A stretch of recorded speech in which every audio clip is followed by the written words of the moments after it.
Chance to catch up with the Deputy Mayor of Moreland Council. His name is Oscar Yildiz. Oscar, good to see you in the studio. Thanks, George. You've had a really busy time. These are difficult times for everybody. Councillors even more so, because on one hand, they've tied your hand behind your back and they're asking you to do 1,000 things. How is council life going at the moment? I suppose you're getting calls from everywhere. People need help, need assistance. They do. I mean, you put aside all the Zoom meetings, but once those Zoom meetings finish, you get the phone calls, you get the emails, and a lot of residents are now really resorting to social media to communicate. So they're posting things on Facebook, or they're sending you things through Messenger, and they're expecting immediate responses. You know, there's dog poo on my nature strip. Can you get that cleaned? Or there's a. What, you mean that the people of Moreland aren't behaving as some of the other councils, residents in other councils? Because I know at Port Melbourne, we have a massive problem with those high-rise apartments. Yeah. You get the residents step out to exercise, their dogs come with them. A great many of them behave properly, some don't. So there's a massive problem. And it's also, people think, when you're out there, people think, I'll ask him. So it's not just dog droppings, it's also people that aren't social distancing. I mean, I just saw someone turn up to someone's house and they've been there for an hour.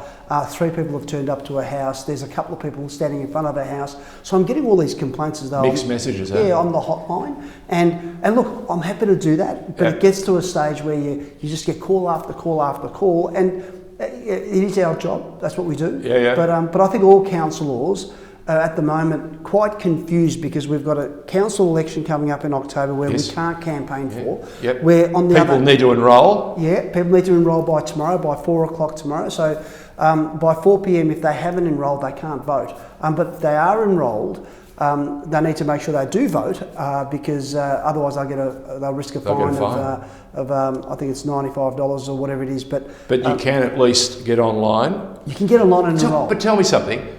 It's all well and good for those of us who might be tech savvy. You have a great many people in the community, especially in Moreland. You have how many different communities and different ethnic background do you have in the council? About 190. So for all those people that their first language isn't English, who aren't computer literate, how do you expect them to enrol? Oh, look, it's a real challenge, George, I've got to be honest. Initially, we were quite instrumental in being able to communicate key messages to our residents who are of cold background or non-English speaking background. But we're finding it quite challenging now, because we can't do any letter drops.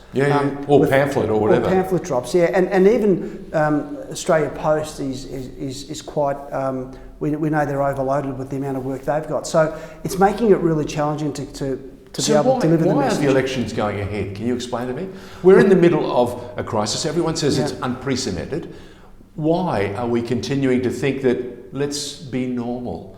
It's anything but normal, Oscar. Look, I hope it does continue, George, because I've got about 50,000 brochures sitting in my garage that I paid $8,700 for. But initially the minister wanted to postpone it because the VLGA, the Victorian Local Government Authority, Association, as well as the MAV, Municipal Association of Victoria, were lobbying the minister to postpone it by 6 months, a year. I think the minister was getting bombarded with that many different messages coming through that I think he just thought, you know what, this is the date that we had originally committed to. Delaying this will have a lot of consequences, because remember, mayors in most councils get elected by every year. For a term. Yeah, so we get elected for 4 years, but the councillors elect the mayor. The mayor is only a year. Normally is that right? It's only a year. Okay. So, but then there are councillors who have been on there for 4 years who would like to move on and don't want to run again. There are some that are exhausted, but they're also finding their jobs now challenging, because you can't meet face to face. It's really hard to get the messages through to the constituents and the residents. So I think he just said, look, you know what, we believe that it's going to be postal anyway. For the first time in the history of Victoria, every council in Victoria will be postal voting, all municipalities, because normally we've got attendance voting in Moreland. So if you're a new candidate, you'd be up against it, wouldn't you? Yeah, and this is why the MAV were quite keen to move the date, because they felt that the incumbents will have a better chance over the new candidates because they have no profile. So if I was voting for someone, I'd want to know who they are. I'd want to know they've got experience, and you want stability going forward. And not only that, you're asking someone who's not competent in English to reach out and try and identify with someone who they might really have something that's very much in common, but they're not likely to reach out and do it, are they? No, not now. Wow. The fact that you can't letterbox drop, the fact that you can't put up your call flutes with your picture on it in front of people's yards, the fact that the only thing you can do really is social media, but a lot of our residents, at the moment I think they are resorting to social media, but that's not necessarily the only way to communicate with residents. So it's going to be quite a challenging election, this one, and you could, to be honest, anyone could get elected because you've got a field of perhaps 40 candidates in Moreland. 40? There will be at least 40 Do you candidates. have a form that's big enough? We've got 3 wards, so in my ward I'm expecting probably 16 to 20 candidates in my ward, which is the biggest ward. And look, it's you'll get all these names on. How long have you been in council now? 12 years. 12 years. In that 12 years, what have you seen that's changed? Has the council got bigger and more complicated in that it's providing much more for the local residents than it's ever had to do before?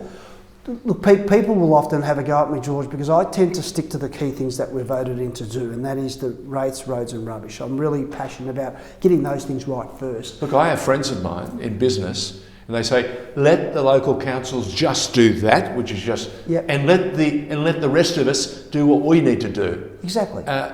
It seems to me that some people want much more from their local council than they were ever designed to be. And look, no doubt there are some councillors on council that are politically driven. They need to caucus, they need to make sure that they're toeing the party line. Those independents, like myself, who are there, we just want to do the right thing for the residents. But say you do have residents in the community and they do want more. They want more assistance with maybe counselling.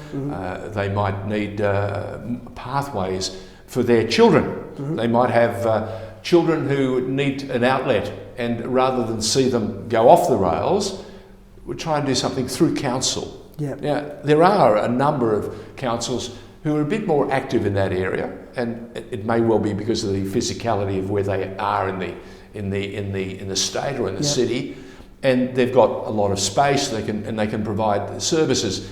That's accommodating then. That's doing the right thing, isn't it? It is. And look, we offer, Moreland offer hundreds of services. We don't have just 50 or 100, we've got hundreds of services. But at the moment, everything's locked down. Everything's locked down. Your skate parks, your libraries, which people love and really use. Absolutely. Actually, I'm surprised how much people use and how often they reach out to the libraries. And you say they can't do any of it. Well, you say libraries because if you think about what the residents really get for their rates, this is what I've always believed in. They get their bins collected. We make sure that their roads are maintained. We make sure they've got libraries to access. We make sure that their parks and gardens and our sporting facilities are up to scratch, and we're providing festivals for our community. We make sure that our arts are vibrant. We ensure that we support businesses. We've got our own economic development department. We have that many departments in the council. A lot of them at the moment are strung because they can't provide those facilities, those services. I must say, just been past Campbell Reserve, it's never looked better. A lot of work has gone in. I know that you've had a hand in making sure that the cricket pitch is long gone. Moreland City Football Club would be forever indebted for you to make that happen. How you made that happen, I don't want to know, but congratulations. Thank you. And the facilities that have been provided, that's a very much more substantial facility now. It's a beautiful park, it's a great sporting ground, and if you reflect back, it was first used for the 56 Olympic Games by a bunch of the touring national teams. It has some heritage to be proud of. Absolutely. So another notch in the belt for Moreland Council. 100%. Terrific stuff. 100%. You think of all those ex-Socceroos, you know, Ted Smith came from there. Teddy cut his teeth as a member of Moreland at the time when they were champions of the Doherty Cup, when they really had some terrific talent. Oh, look, you know, I mean, it's really sad to see, you know, the generations pass, but there's a whole crop of youngsters coming. It is, and you talk about, I think personalities are really important. Some people say it doesn't matter about the leader. Of course it does. You think of the likes of Morris Bozzetto, who was one of the guys who really is still the driving force. He's an absolute driving force. He's been pivotal in making things happen at that club, and it feels like Etihad Stadium at the moment, doesn't it? It does. Speaking of leadership, what do you make of the current leadership that the Premier is providing for the state of Victoria through this pandemic? Oh, look, I mean, people say to me, well, what would you have done any differently? How many times have you gone through a pandemic? Look, I think our biggest mistake was the fact that I believe that we need to put our egos aside. I believe that we really need to put our politics aside as well. And if we had taken a few different steps initially.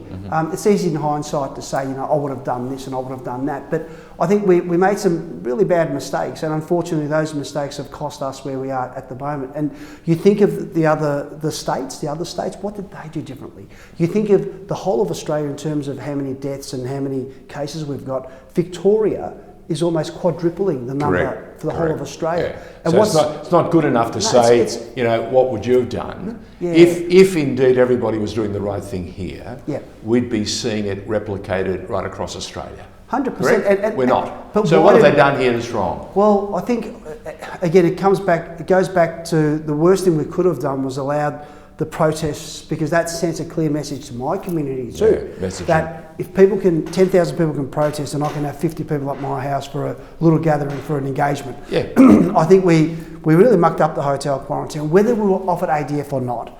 Who offered it, when they offered it, if it was offered, we should have taken it. I think that was another big mistake. And I think at the moment, there's no roadmap, there's no plan. Can I just run something past you? Yeah. The Premiers are meeting, it was nightly apparently, and weekly, to discuss all manner of things. Why weren't they talking about all this? We're hearing from the federal government that the ADF was available. All you had to do was ask. Yeah. So if they're there and they're talking to one another, and you've got a problem, and you watch how it's being replicated across Australia, why not take a leaf out of the book in New South Wales, look at what Queensland does, look what Canberra's done, and do it? Yeah, absolutely. And but I think it was a case of Victoria early on was leading the nation, doing a fabulous job, and the Premier was looking almost like a Prime Minister.